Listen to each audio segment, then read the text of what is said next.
Dahil tapos na nga mga kakulit ang ilang mga pinagagawa ko dito sa ating munting bahay kubo. Kaya naman ngayong araw na ito ay naisipan ko nga na itur ko muna kayo dito sa ating munting bahay kubo. Para naman may pakita ko nga sa inyo mga kakulit kung gaano na nga ba kaganda at kung ano na nga ba ang itsura nitong ating munting bahay kubo.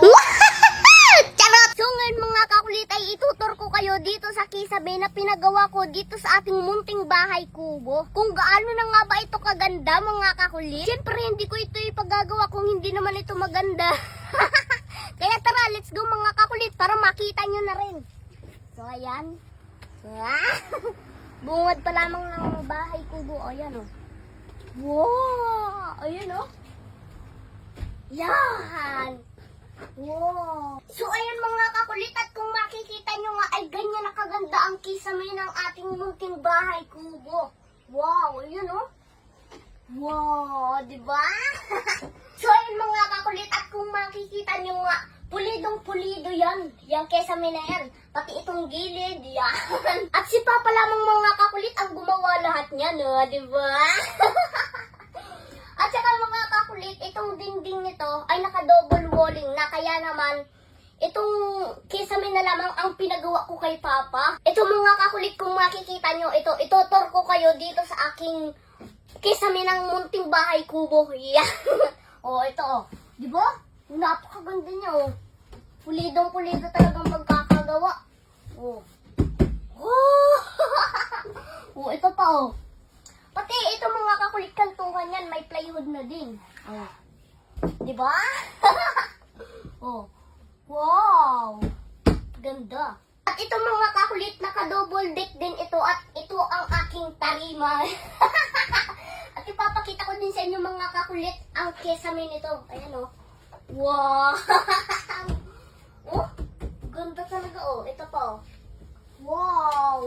Tsaka mga kakulit, meron na din kami ditong ikinabit na mga wire. At kung magkakakuryente siya, dito na lamang namin ikakabit yung bombilya. O, diba? So, ayun mga kakulit, at dito naman tayo sa ilalim ng aking double deck. Ayan, bababa lang mula ko. May hagdan din yan mga kakulit. Oh, wow. At ito naman mga kakulit ang ilalim ng aking double deck at higaan. Oh. Ito oh. Ito mga kakulit oh. Wow! Oh, di ba? Oh. Pati kanto nito mga kakulit meron din. Oh. Ito mga kakulit, ang butas lamang dito ay itong butas ng sahig. Pero mga kakulit, lalagyan natin ng floor mat ito para wala nang makitang butas talaga. Para kapag nagka-aircon tayo ay walang kasingaw-singaw yung lamig. Yeah! So ayun mga kakulit, at tingnan nyong mabuti yung ginawang kesame ni Papa kung gaano nga ba kaganda. Oh. Wow! Oh, diba?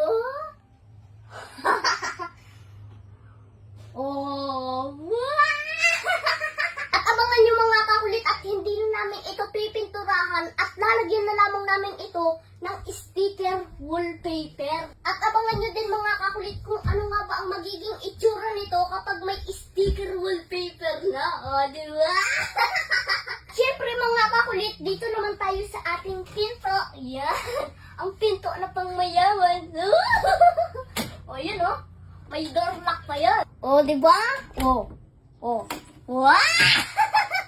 Sobrang nakakatuwa lang mga kakulit kasi nakapagpundar na ako ng ganitong bahay kubo. O diba mga kakulit, kaya kayo ay huwag kayong mapapagod. O, tiwala at tiyaga lamang. Tiwala lamang tayo kay Lord. At matutupad mo rin ang mga pangarap at mga minimithi mo sa buhay.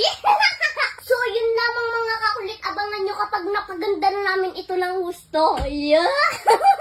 Gusto mo bang kumita at manalo ng totoong pera? Papakilala ko sa iyo ang PH Pasay. So, ang una mo lang gagawin na i-click mo ang link na nasa comment section and then mag-download at mag-register. Sa bawat magre-register, screenshot nyo lang at i-send nyo sa comment section kasama ang GCash number nyo at mamimili ako ng bibigyan ko ng bonus. Pero isang mahalagang paalala na ang larong ito ay bawal sa bata. Be responsibly. Ito ay para lamang sa gusto maglibang at may extra income. Siyempre, ang itataya mo lang dito ay yung kaya mo lang mawala. So ngayon, ituturo ko naman sa inyo kung paano maglaro dito sa Super Ace. So ayan, subukan natin maglaro dito sa Super Ace. Nagbebet lang ako dito na 500.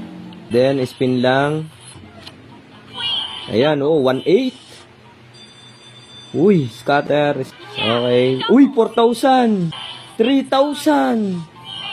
1,500. Wow. Grabe. Uy, 7,200. Uy, 24,000. Wow. 6,000. Uy. Tingnan nyo naman kung gaano kalaki na panalunan ko for the first time. 71,200 pesos. Ayan, oh. Oh. Ayan. O, di ba?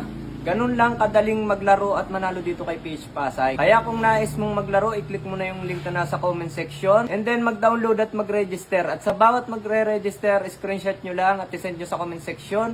At mamimili ako ng bibigyan ko ng bonus.